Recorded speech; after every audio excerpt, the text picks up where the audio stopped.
we'll just see what we want to talk about. But this is basically just very baby introduction to MTHFR. And so for you, it could be review, but hopefully there'll be something new here. Also, forgive this weird piece of hair. I don't know what's going on today, but I cannot get it to sit down. Okay, yeah, whatever. Okay, so this is basically just the minimum that you need to really understand to work with this and to move forward with it. So it's super easy to get bogged down with all of the MTHFR stuff out there because it seems like everybody has a different opinion and everybody tells you something else to do. And I completely get that. That happens a lot with conditions like MTHFR or chronic fatigue or fibromyalgia, where there's no good, like, it's caused by a virus or it's caused by a bacteria, and we know how to deal with that, right? This is a condition that nobody really knows. And so we're all doing the best we can in terms of finding a path forward, right? It's not cut and dry. It's not simple. It's not like we kill the pathogen and then we're good. So we're going to try to make it as easy as possible, right? That's my goal. I want this lady to make MTHFR easy. So in terms of MTHFR, MTHFR is the name of a gene, right? And you get one copy of each gene, including this one from mom and one copy from dad. And each of your parents also has two copies, one from their mom and one from their dad. So it's luck or fate or random chance, we don't really know, that determines which one of their copies you get. And so these genes, right, this MTHFR gene is actually the code. It's how you build an enzyme, which is of the same name, which I think is very confusing, right? So the MTHFR gene builds the MTHFR enzyme. And so if there's an error in that gene, then it builds the enzyme a little bit differently than normal. And that's what happens with us. So an enzyme, I know if you've listened to the podcast, you've heard this analogy before, just humor me. An enzyme is basically a magic chair, right? Something sits down in that enzyme and it really is like sitting down, right? So the folate, whatever form of folate sits down in this chair is actually kind of molded into the chair, and it changes shape based on what the chair is actually doing to it chemically, right? And so that chair, which is the enzyme, changes the folate into something much more valuable, which in this case is 5L-methyl tetrahydrofolate, right? That's the entire function of this gene, is to make the enzyme that does this thing, right?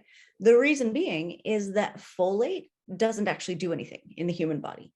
So folate, folic acid, even folinic acid, right? Good forms, they don't do anything in the body. They actually need to be activated before they can do anything at all. Now, some of them are easier to activate than others, which is why folinic acid can be a good workaround, or natural folate, right? It still needs to be activated, but it's more easily activated than folic acid, which actually just blocks up the enzyme. So enzymes in general turn something that your body cannot use into something that it can use. In this case, active folate, 5L-methyl tetrahydrofolate. And ours are a little bit compromised, right? They don't work so well because we have a mutation. And I say mutation because I like the word. I think it's funny, right? I've watched too many like Marvel comics movies for this to be anything other than amusing. But it's actually called a polymorphism, right? Which basically means there's a 1-letter difference between our MTHFR genes and a normal, quote unquote, normal or wild type MTHFR gene, right? So it's the difference between Tom is tall, there's my tall stick figure, versus Tom is full, my fallen stick figure. It's just a 1-letter substitution, and it's called a single nucleotide polymorphism, SNP or SNP. And it's basically like a little tiny genetic spelling mistake, right? And so this matters simply because MTHFR affects how well your body methylates, right? So we need this active folate in order to methylate. And this is an entire category of things that your body does. And so to methylate, we need that function in terms of making neurotransmitters, which helps to control mood. We need that function in terms of turning off and on genes, which gets into personality and epigenetic expression. We need to be able to methylate in order to process different nutrients. We need to be able to methylate in order to detoxify, to make our energy. So cellular energy needs methylation to happen. Hormones, right? We need to be able to methylate to detoxify hormones. We need to be able to methylate to deal with histamine, which is tied in with your allergies. And we need to be able to methylate our genetics in order to reduce our risk of cancer. We also need to be able to methylate to control inflammation, to have and make babies, right? And to keep our heart healthy. So, you know, even though it's this one tiny little thing, it's this one tiny little enzyme, it kind of spreads out into everything that your body does, which is why this is such a big deal, right? Now, if you go to a conventional doctor, they're going to say, oh, it's not a big deal. The reason is that the research has never shown any successful way to actually help this, right? So research says, well, the consequences are fertility and high homocysteine, which affects your heart. And so we can lower homocysteine, but lowering homocysteine doesn't necessarily improve your odds for cardiac function. So that doesn't matter suddenly. Okay, there's a bunch of problems with that. We can get into it in another talk because it's a kind of a detailed conversation, but the standard medical model tends to say what you feel isn't important, right? Like, so how you're feeling as a human isn't the important thing. What's the important thing is your risk of dying.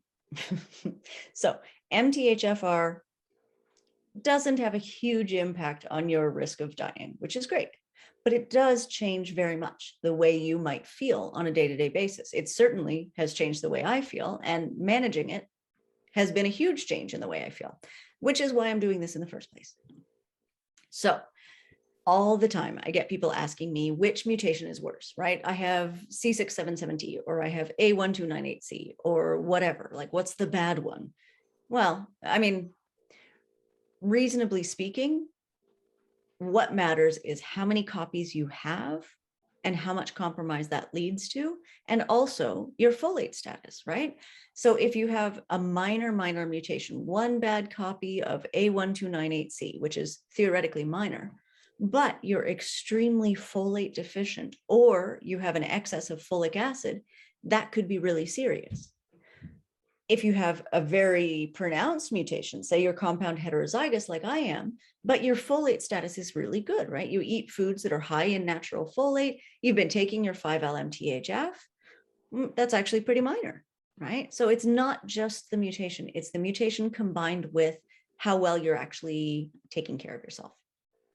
And so here's what the research says about the different mutations. So C677T means one bad copy of C677T, and that gives you 51 to 73% enzyme activity. And it's in a range because over the 3 studies that have looked at this, they all came up with different numbers.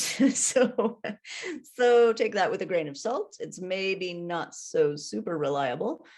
And then if you kind of go down the column, C677TT is 2 bad copies of the C677T mutation.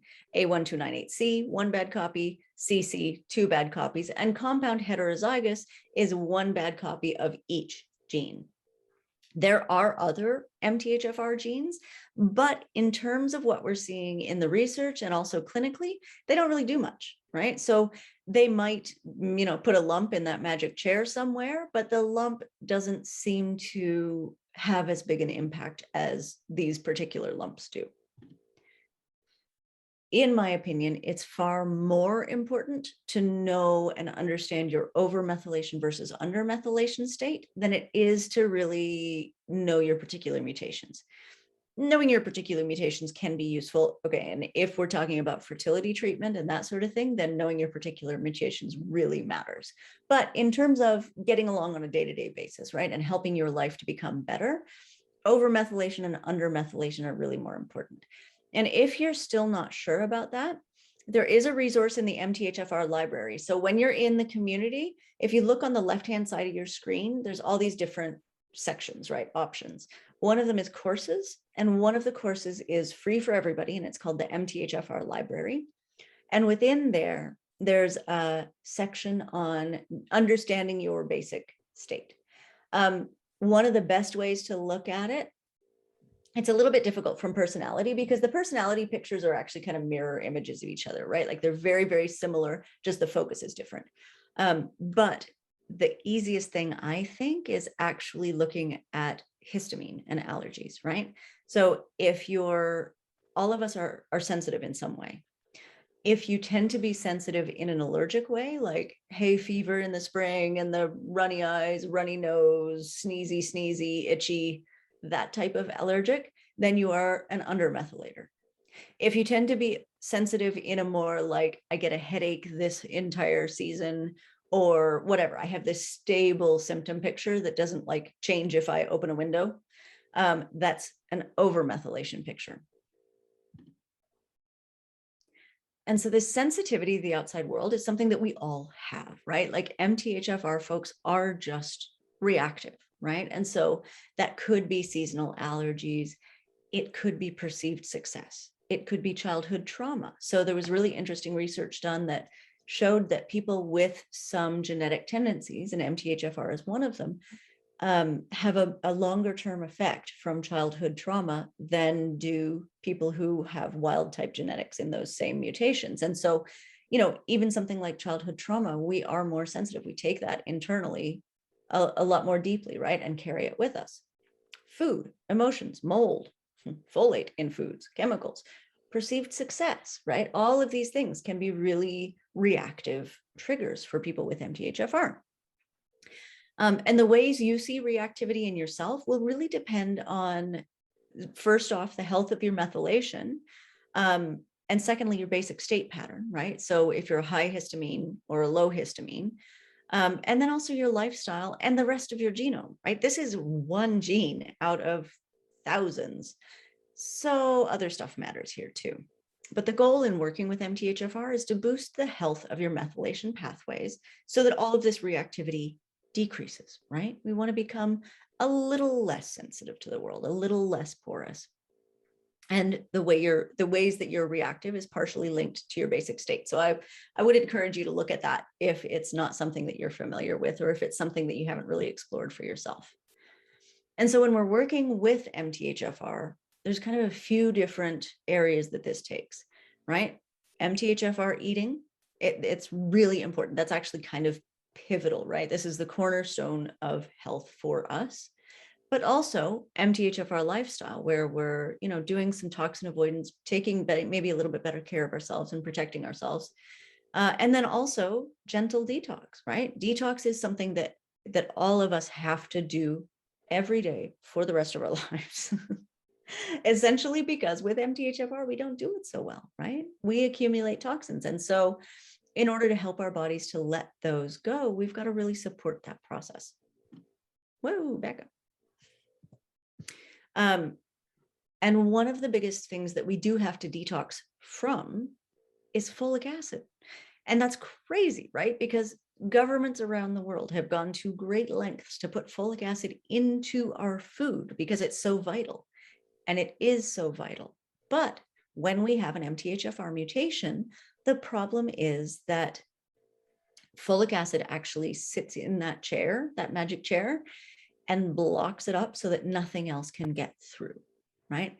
And eventually that one little, you know, molecule of folic acid will convert into something active, but it takes so long and it builds up and it accumulates, right?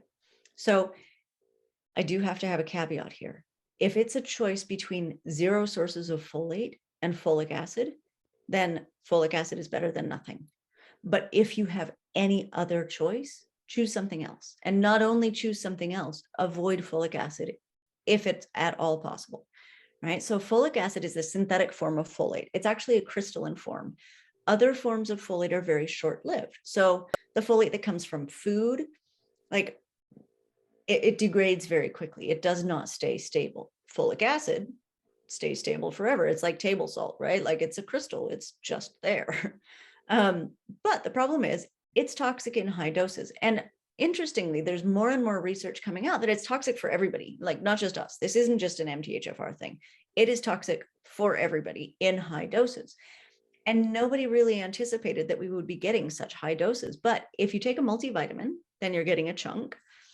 And if you eat fortified foods, right? So that's like wheat, in some cultures, corn, but it's like the staple foods are fortified. And so if you're doing both of those things, you're getting at least twice what you should be getting, if not more than that. There's also something called unmetabolized folic acid, UMFA, and it builds up in the blood and is linked to both cancer and decreased life expectancy. So that is actually an early death scenario. Folic acid slows down the entire folate pathway, and that's what MTHFR folks have trouble with. So there was this really interesting research that showed that even in people without the MTHFR mutation, if they have too much folic acid, it mimics the MTHFR mutation. Like it creates a scenario where that enzyme is so bogged down and so slow that you might as well have the mutation. So that's something. And so when we're looking at fixing this, the MTHFR food plan is kind of a pivotal part of it, right?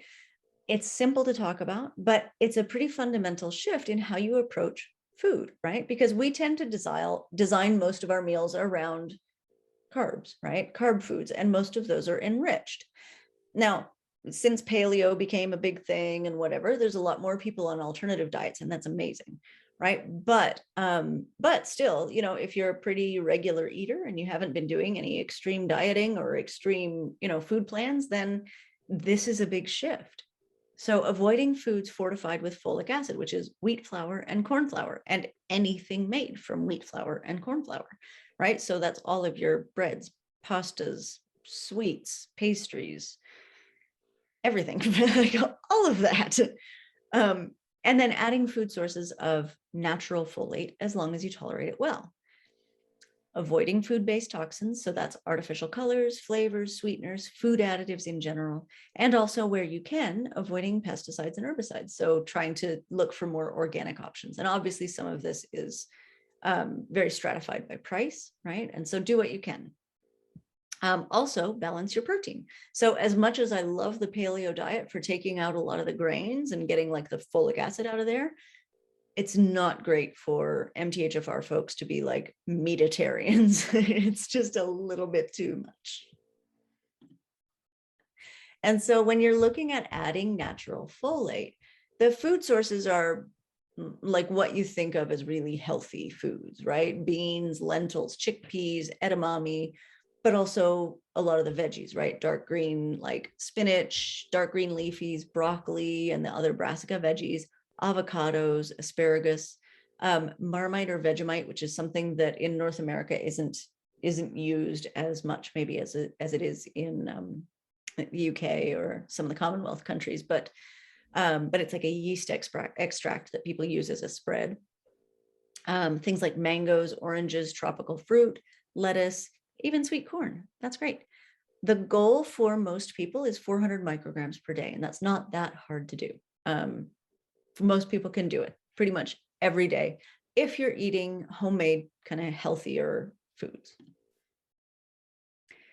And so the protein thing, I mentioned it with paleo diet and whatever, but if you've ever been on a weight loss diet, you've probably eaten high protein, low carb.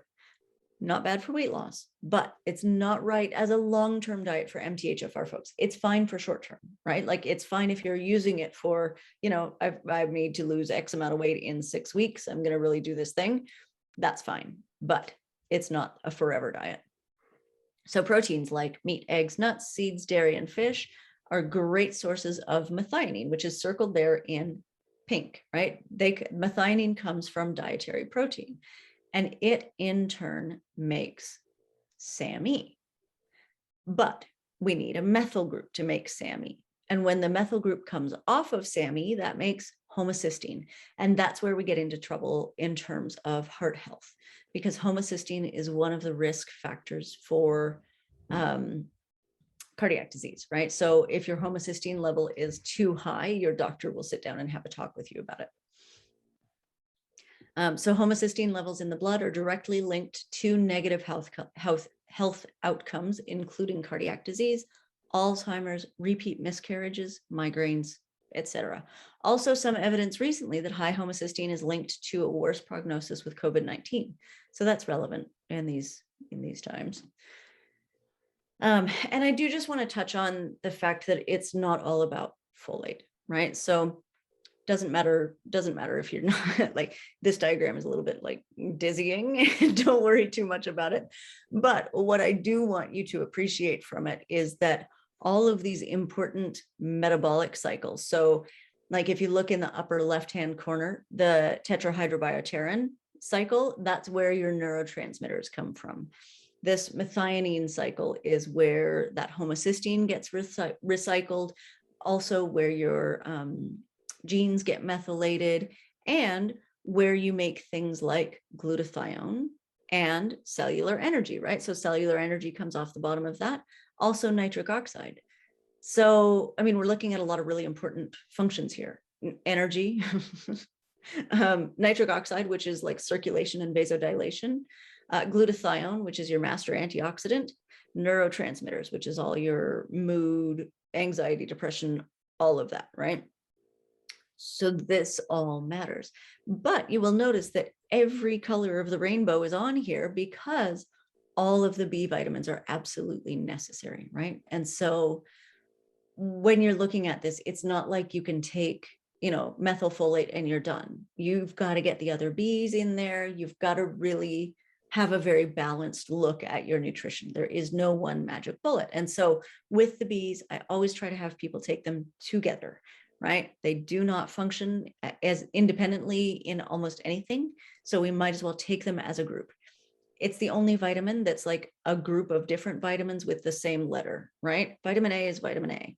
Vitamin C is vitamin C. Vitamin D is vitamin D. But B vitamins are this whole cluster, but they still function just as one thing. So make sure you're getting all of them. And I just want to show you a little bit more about like the different types of folate. So if you look at the top here, I'm not sure if you can see my cursor, but at the top here in pink, you see folic acid, and that's the synthetic form, right? And that comes from supplements and fortified foods.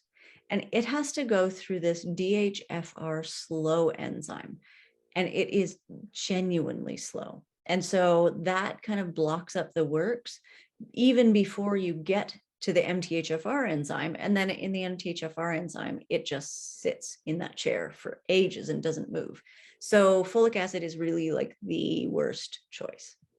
Natural folate from foods is a better choice for us, but it still has to go through the MTHFR enzyme, as does folinic acid, right?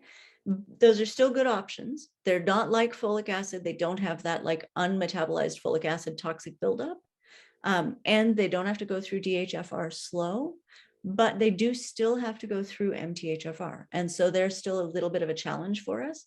And then there's the active form, 5-LMTHF, which bypasses the MTHFR enzyme completely, right? Like your enzyme can be not even there and it's still an active form. And so that's the best form if you can tolerate it, but some people really do not tolerate it very well, right? And so there's 3 possible reactions when you start 5-LMTHF. One is like, it's a miracle, right? I feel like a completely different human. Things are awesome. I am moving forward. And it just stays that way, right? It starts out as a miracle. It just keeps being a miracle. And that is amazing. There's a much bigger group that feels amazing for a really short time and then crashes. So it was a miracle. Now it's not so much, right? And that's a bit of a bummer. It's good. It's good because it means it will eventually be a miracle again, but it's bad because it's going to take some micromanaging, right? And what happens in this scenario is that it's great. It starts to do stuff, but as your body starts to do stuff, it runs into this wall of what I like to call backlog, which is like your to-do list. And we'll get into that in a second. There's also a third group, and it's a much smaller group, but there's a third group that will never be able to take 5-L-methyl tetrahydrofolate. It just does not agree with them. It's awful, right? It starts out being awful, never gets any better. That in this scenario, we have to find some workarounds, right? So choline, SAMe, there's other things we can try. But in this scenario, 5-L-MTHF is just not going to be the thing. So when you have that, like, it was great and then it wasn't reaction, that comes down to two things. One is your bucket and the other is your backlog. And I talk about these on the podcast a lot, mostly because I think for us, they're really relevant. So your bucket is all of the things that are happening in your body right now, right? All of the stressors right now. And that could be mental and emotional stressors. It could be inflammation. It could be a virus your body is fighting that you don't even know about. It could be any of those things. It could be toxins that are like, you just sprayed your lawn, right? And so they're actively there right now or whatever. But these are active processes. They have not made it to the to-do list because they are current and ongoing, right? You are in the middle of them right now. So these are the places that your roof is leaking, right? So viruses, bacteria, fungi, pathogens that are active, and that might mean active in an acute sense, like you just encountered them and your body is fighting, or it might mean active like I've had this for years and I cannot get rid of it, so my body is constantly fighting. As in the case with chronic fatigue, right? Like fighting off cytomegalovirus or whatever, Epstein-Barr. It might also be allergens and sensitivities causing reactions right now, right? So this could be food sensitivities. It could be seasonal allergies. Like if you're in the middle of cedar season in Austin, that fills up your bucket really fast, right? It could be injuries, things you don't even think of, right? You banged your shin on the way to the bathroom in the middle of the night, or scrapes, or a hangnail that you picked and now it's hurting, or a skin reaction to something, right? Could be toxins that you're currently exposed to, and it could be emotional stressors, good or bad. So emotions to your body don't have like a value, positive or negative. They're just emotions. Big emotions equal stress. Little emotions equal less stress, right? But that's any emotion, right? Big happiness is still stress, like getting married, stress, right?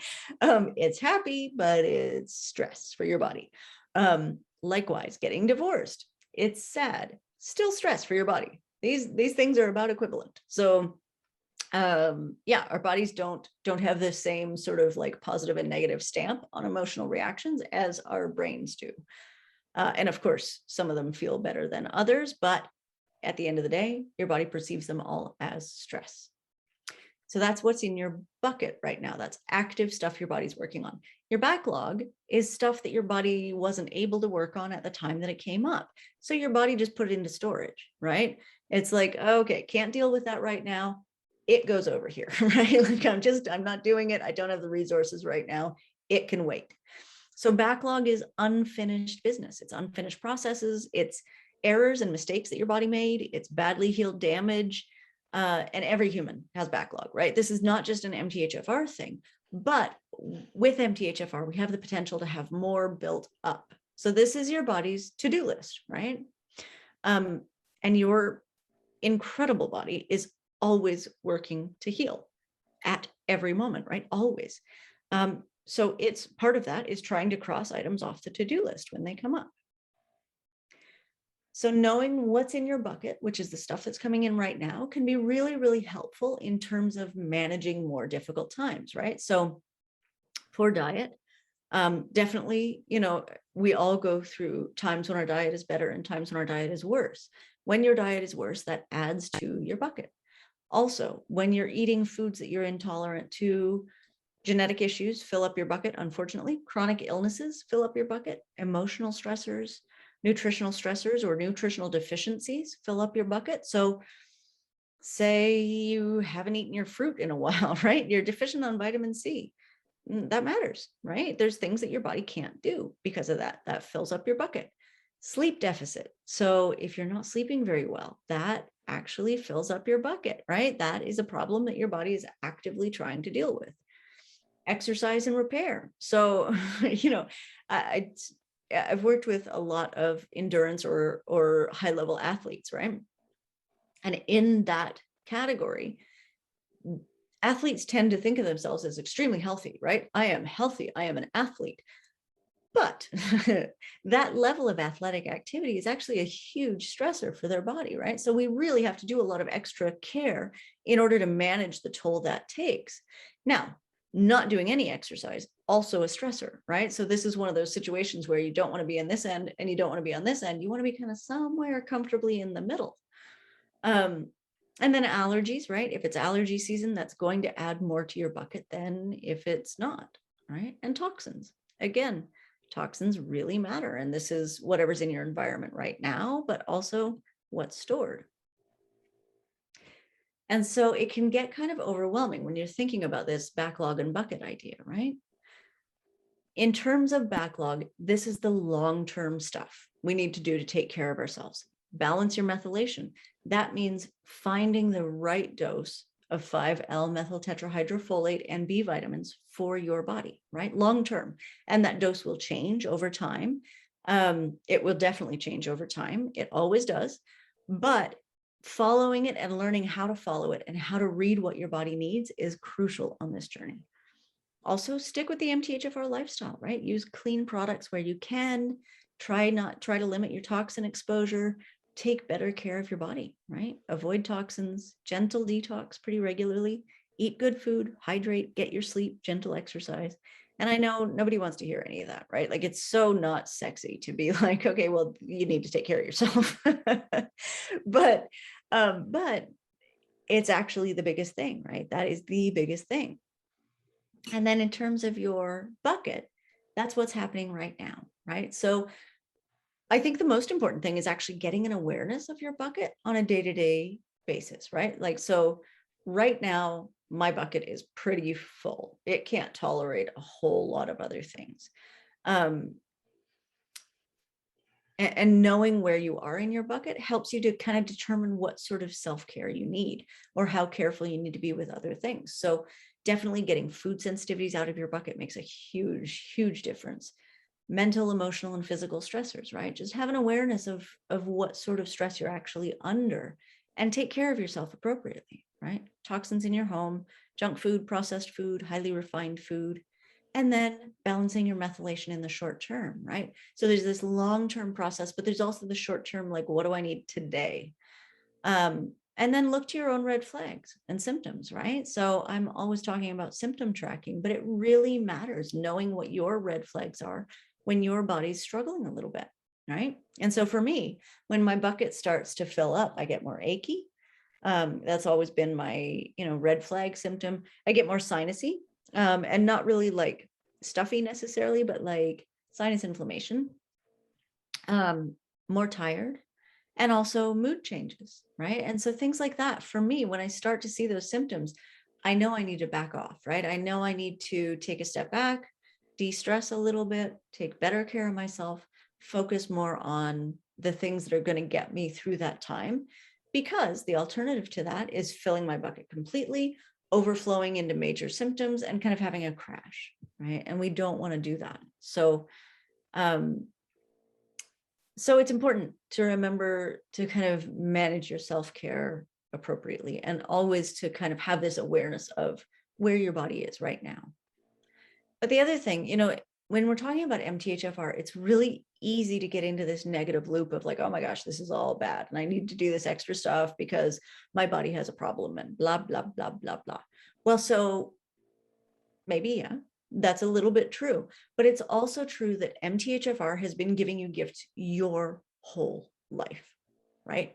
This gene very strongly affects our motivation, our personality, our drive, artistic and creative abilities, right? And tendencies towards that. Like, it's an incredible, incredible gift to have this gene, even though it's a little more work.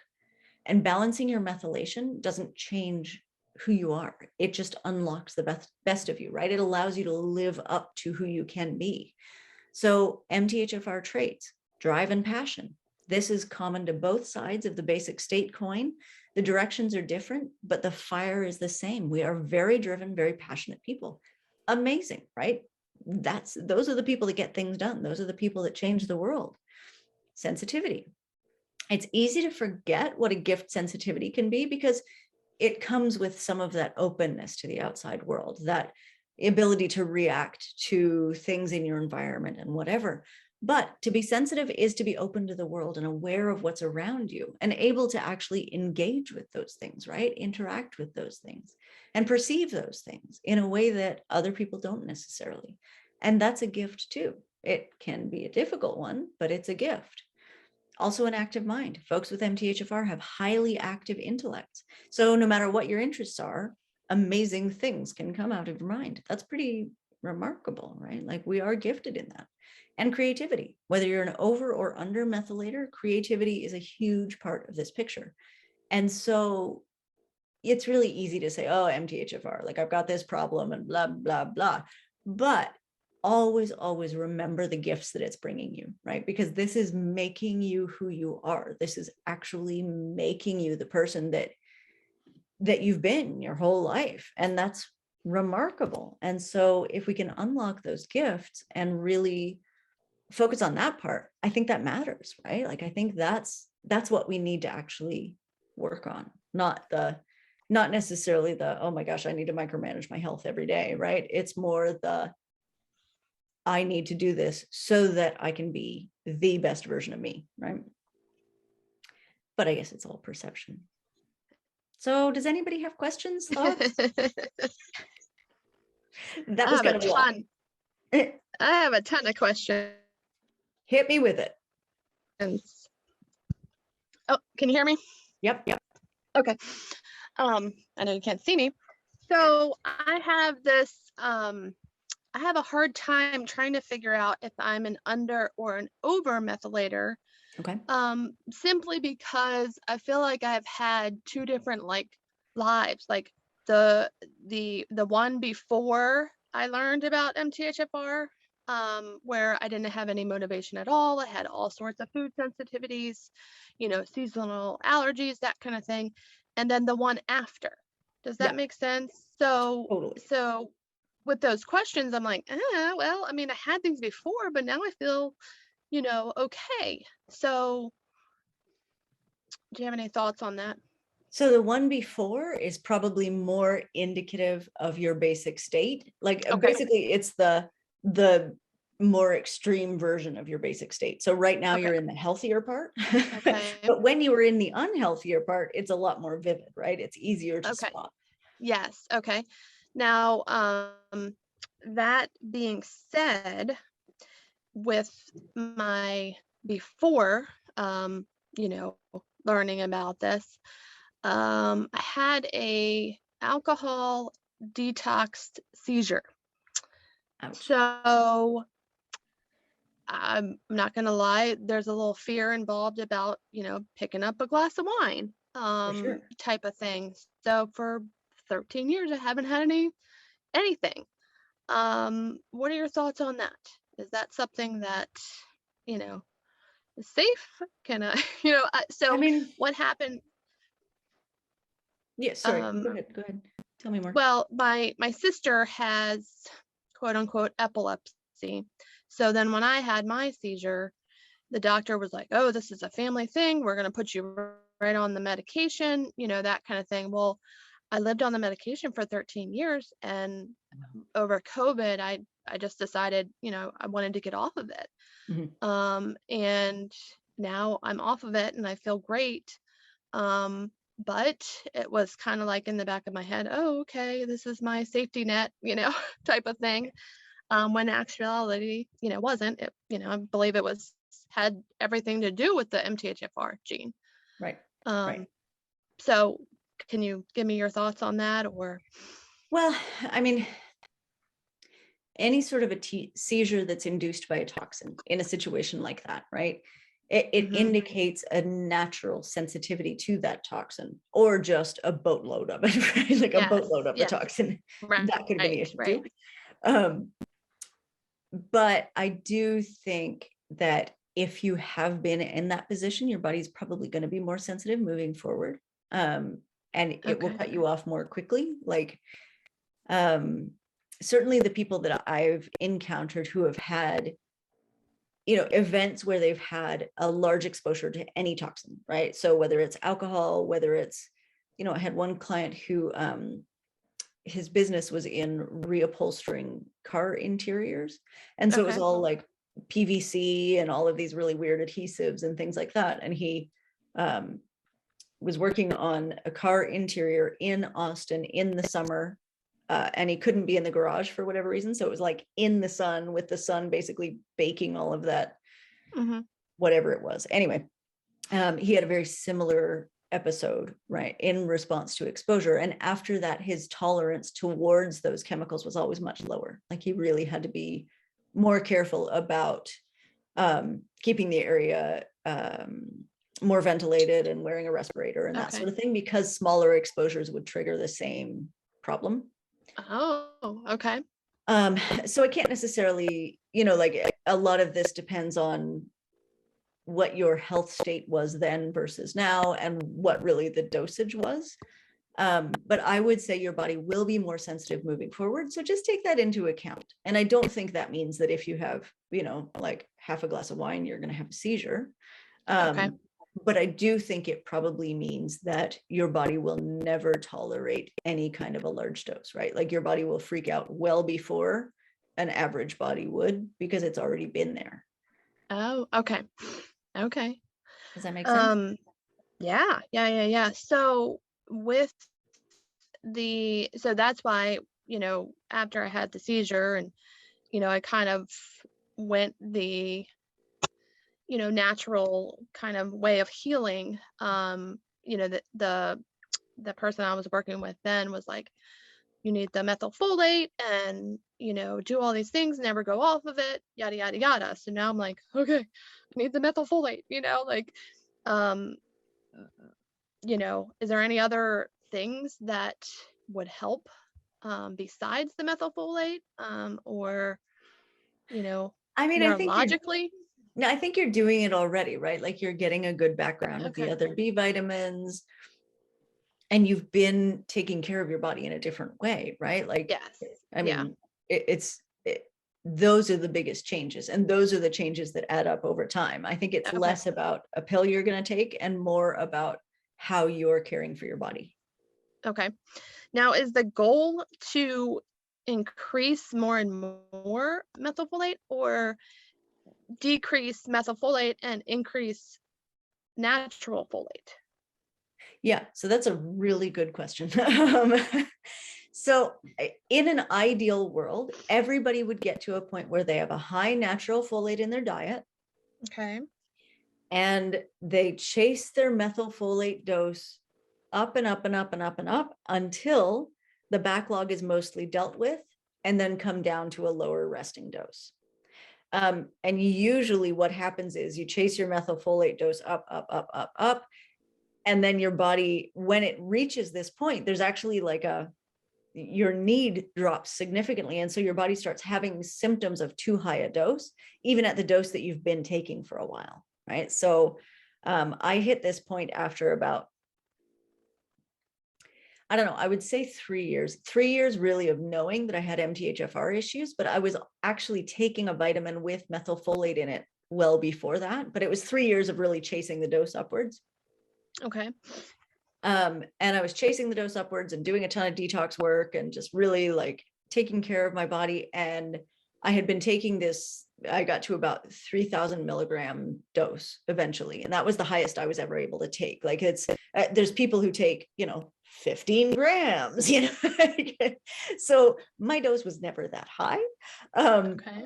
But that was the highest my body was ever able to tolerate. And I was taking that for probably 7 or 8 months. Like, it was quite a while, right, where I was tolerating that dose. And then all of a sudden one day I was freaking out and couldn't figure out why. And it took me actually a few days to figure out, like, I needed to back off on my methylfolate, because I'd been taking that dose for so long. It wasn't on my radar that it was suddenly going to cause symptoms.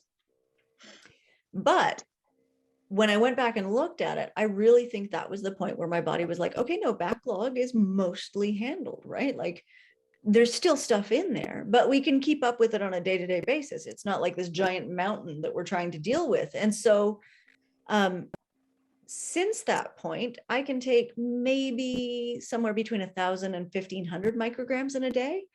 But that's it, right?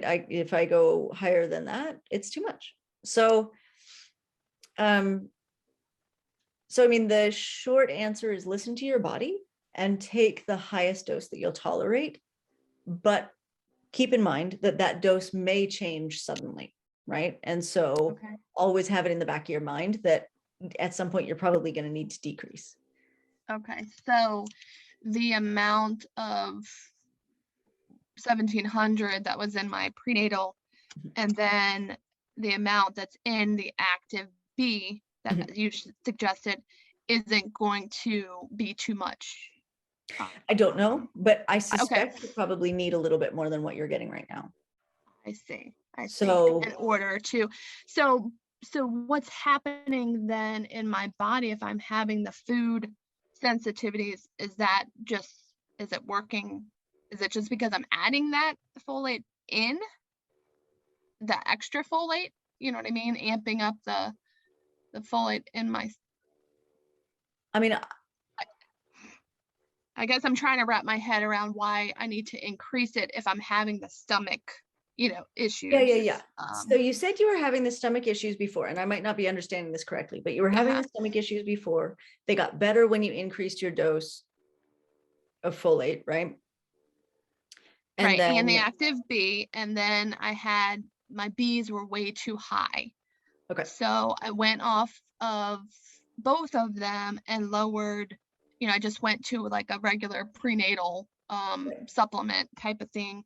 And I think it was like more than half the methylfolate. And then I started having the stomach issues. So then I increased it again. And now I'm at 1,700 of the L-methylfolate, but just the prenatal, supplement, no extra, active B. And now I'm having the stomach issues again when I add in that extra folate, the natural folate. Is it only when you add in the extra folate? It seems like I'm having a hard time losing weight. So I'm the odd person that goes on vegetables worse. You cut out a little bit there, but vegetables make you gain. Is that what you're saying? They just make me feel terrible. Terrible. When I increase. Yeah. So I can have, just a, little bit, and, but,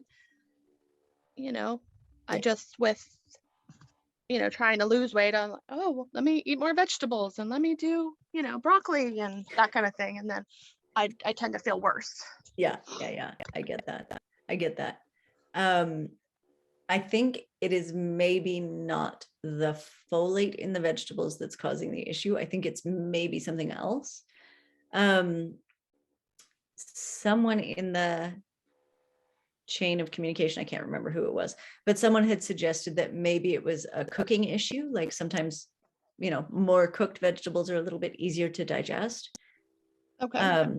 But it could also be fiber. Like maybe your body is just not so comfortable with fibers. Maybe it's, probiotics. There's lots of things it could be. So I think it's less related to the folate in the vegetables and more related to the actual like vegetable content in the vegetables, right? So, fiber and the like oxalates and things like that. Okay.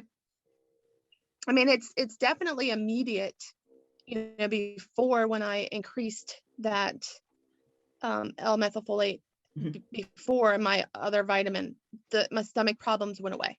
It was incredible. So that's why I was thinking it had something to do with that, but maybe not.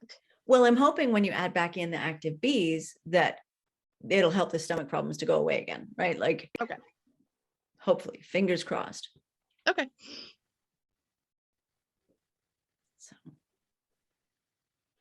what else? Paula, did this bring anything up for you? Well, it was all a good reminder. It never hurts to hear all this again, even though, I mean, yeah. I think my struggle has always been, it continues to be dosing, not just the methylfolate, but B vitamins. I just have a very hard time. I compare,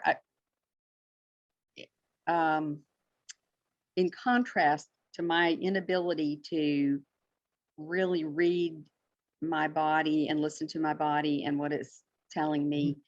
I just want to distract myself and get on with something else. Yeah. No, I get that. I mean, I just do not, I just hate that. And I'm not a detail person anyway, so just please don't bother me with the details. I just want to get this fixed. Exactly. Just let me take more things and we'll be fine. Right. I'll just take, let me just give me some stuff. Just start, give me stuff. But I'm trying to learn from my daughter, Abby, that you've worked with. In fact, Amy, my other daughter who has talked to you. Yeah, I got to meet her. Yeah. It's great. Well, I have 4 of them, so I don't think you'll meet them all, but who knows, you might. She was going to get on today, but she got a booster shot yesterday. She's kind of out of commission today. Yeah, totally. Anyway, dosing and reading the signs and really picking up on the indicators that I know my body is doing. I know it's trying to send signals. I just have a really hard time picking up on them. Part of it's because one of my major symptoms when I have any kind of side effects is brain fog. Brain fog, yeah. And so I'm just like, I don't know. I mean, what day is it? I mean, it's you know what? and it's such a contrast to what I would call more normal state of affairs when I'm super aware and alert and I've got a radar that's tuned into too many things at one time. Yeah. So it's a real contrast to that. I think honestly, your most reliable red flag symptom is wanting to reach for a supplement. Oh, I think you are absolutely right. And my kids have tried to tell me that, and my husband has threatened to put them under lock and key. But yes, I think you are right about that. And yet when I listen to you, like just now, I sort of swing back and forth. I get aggressive and then I back off because I get afraid of, what have I caused now? Kind of thing. And then I'm like, and then I listen to you just now talk about the benefits of, all the B vitamin, all of these things I need to be on, because my diet really stays pretty clean and pretty much the same all the time. Nothing really radical changes with that. My medication status, I think, interferes and plays a role in here sometimes. And, like you're saying, to be reminded of all of the stressors and potential stressors that I probably don't give enough, weight to those things and how much of an impact, because I've just always been able to cope with. Yeah. Totally. And they nothing slowed me down. And if anything, it just made me work harder. And to now be slowed down by that and have to, stop and figure things out is anyhow. But yes, all of this is when you first started today, I thought, oh, okay, I've heard all this. I mean, I've done all this, but I needed to be reminded of some of this. That's never a bad thing for me.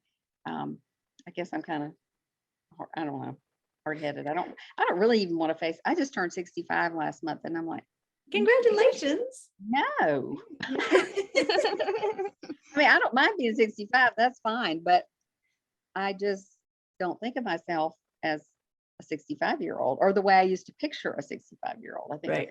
Right. No, I'm not one of those. But I'm not aging very gracefully. My kids would tell you, because I kind of fight it. Like, no, I'm not. No, I can still do everything I used to do, and this is not going to slow me down. And You and me both. You and me both. I know. It's hard, right? Like internally, we're all still that 22-year-old that had a ton of energy and right. yep. Yeah. I get it.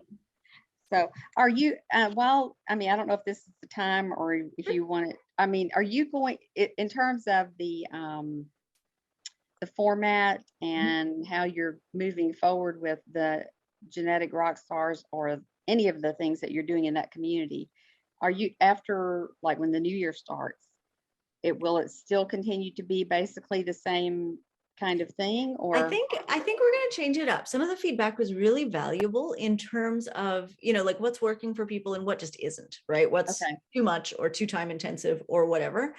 And so I think I'm going to try to look for things that are more time flexible. Like I'll probably still, with the MTHFR Academy, I'll still do at least one talk a month.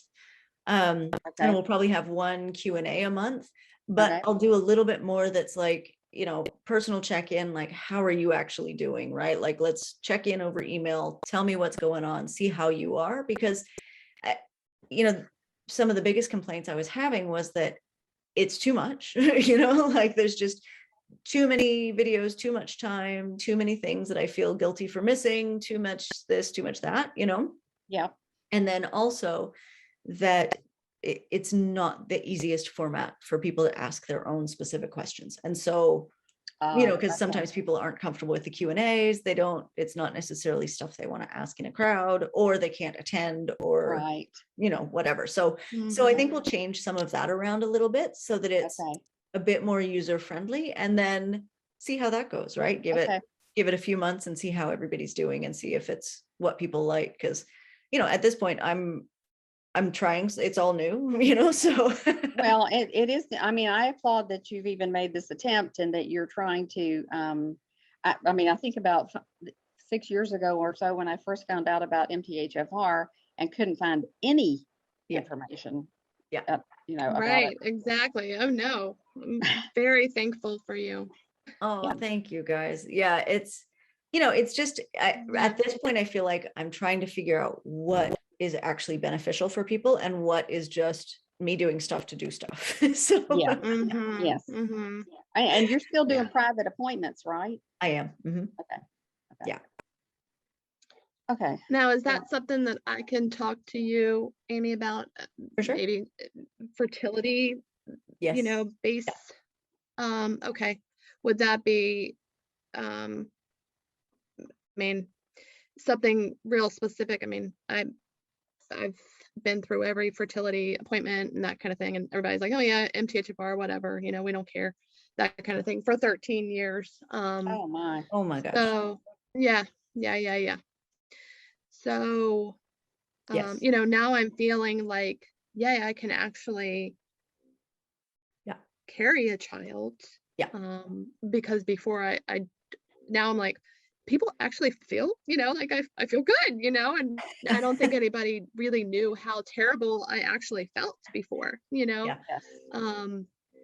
so I'm thankful. I'm so thankful for that. But I kind of just want to get, specific, things that maybe I could be doing. There's a lot with MTHFR that we need to do a little bit differently than the average person going through a pregnancy. So I think a visit would be a great idea, because it's a whole different ball game. And with fertility, it's, like we've got to look at you plus baby, not just, and just, that, there's a whole different ball game. Okay. So where would I need to do to start with that? You can email me or shoot me a private message, and I'll get you the information that you need to get signed up, and we'll just find a time that works. But okay. Are there any things that you would need, labs or anything? If you have recent lab work, then I'd love to see it, like anything, including, basic blood work is usually what I'm most interested in. But it sounds like you've also been through the fertility gamut. So, so I would say anything within the last year, if it's not like a phone book's worth of stuff. Right. Okay. We're actually in the process of we're actually in the process of adopting our second child. So yeah, so we're super excited about that. Congratulations, that's huge. Thank you. Thank you. Our daughter is 9 and our son, he's in the Philippines right now. He is 4. So we're super excited. Yeah. That's wonderful. Thank you. Thank you. Thank you. So yeah, but you know, fertility has always been, you know, obviously. Yeah. So yeah, for sure. That's where we are. Awesome. Okay. Yeah, I need to set up a time with you too. I kind of wanted to get up to date with, you know, everything I've done, most of which you are aware of this year. But it'd be good to check in. We haven't checked in a little while. Yeah. Okay. Yeah. Good deal. So excellent. I will do that. Okay. Well, perfect. I have one more dumb question. Oh, tell me. Sorry.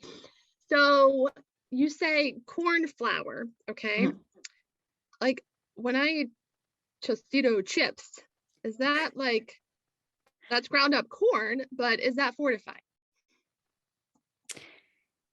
So it's really hard to say. In the US, the fortification of corn products didn't really start until just a couple of years ago.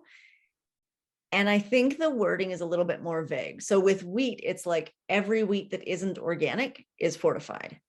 Okay. With corn, I think it's not like that. I think there is enriched corn flour that's supposed to be used in grocery staples, right? So things like tortillas are supposed to be enriched if they're not organic, right? And organic can't be enriched. But in terms of corn chips, like I don't know if they have an obligation as well to use enriched corn flour. I would think it would say on the label, but that might be naive of me. But I would think it would say enriched. And it doesn't, because I've looked, but I just wonder, like when I go to a Mexican restaurant, am I fine to eat the tortilla chips? You know, do I have to worry about that? I mean, if you go to a Mexican restaurant like once a month, I think you're fine. Okay. If you go to a Mexican restaurant every other day, might be a bigger concern. Okay. So, so it's, you know, because you're doing so many things right. Like I think your body can tolerate some, you know, some little slips every now and then. It doesn't, you know, we don't have to worry that closely if you're doing it right most of the time. But okay. And I'm even thinking about traveling to the Philippines. I'm like, like what's going to happen over there? You know, what do I do? You know, but I just am going to have to do travel's it hard. Yeah, travel's always hard. I would say in the Philippines, you'll be much more likely to get really great quality fresh fruits and veggies and things like that. Like, especially the fruits. Oh my God. And a lot of the food I think will be like rice or rice noodle based rather than, you know, good old wheat products. But it is also, you know, there's sauces and things, you just can't control it all the time. So exactly, that's life. Yeah. Okay. And now rice, does that have to be organic? I mean, I know obviously in a perfect world, we'd want it to be, but so there is some fortified rice, which is kind of crazy. Like that's enriched. Like in the box. Yeah. And I think it's more the like rices that are the easiest to cook and the most pre-made, you know, like they're the most processed. But I think if you buy just a bag of rice, it's just a bag of rice, right? Like it's not, they haven't done anything to that. So I think it's the ones that are a little bit closer to cooked that they've done stuff to, if that makes any sense, like the Uncle Ben's type. So so yeah, but normally rice isn't something you should have to worry about. Okay. Glad you asked that question. I've had the same question about corn since I heard you mention it a while back or somewhere I read it on your site. And so I've looked on the bags of tortilla chips, and I guess primarily we've been buying organic, but it doesn't specify that it's enriched or that it's had any, you know, on the list of nutritional ingredients. It's not listed any of the B vitamins or any of that kind of stuff. So that's probably safe. I would say it's probably safe. Okay. Yeah. Okay. I'm glad you think- had the same question because I've been nervous to ask it on the thing. I'm like, oh, they're going to be like, no, you idiot, or, No. There's no stupid question here, right? Like we're all No, wrestling with the same no. things. Okay, good. Yeah. This is it feels like a judgment-free zone here. Okay, good. All right, ladies. Well, does anybody have any last minute ones before we go? I'll have some when I get done, I'm quite sure, but Okay. as soon as you turn it off, I'll be full of them.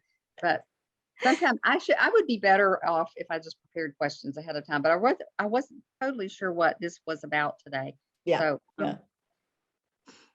I just, Well, I could, it was a Friday and I was here and I could do it. So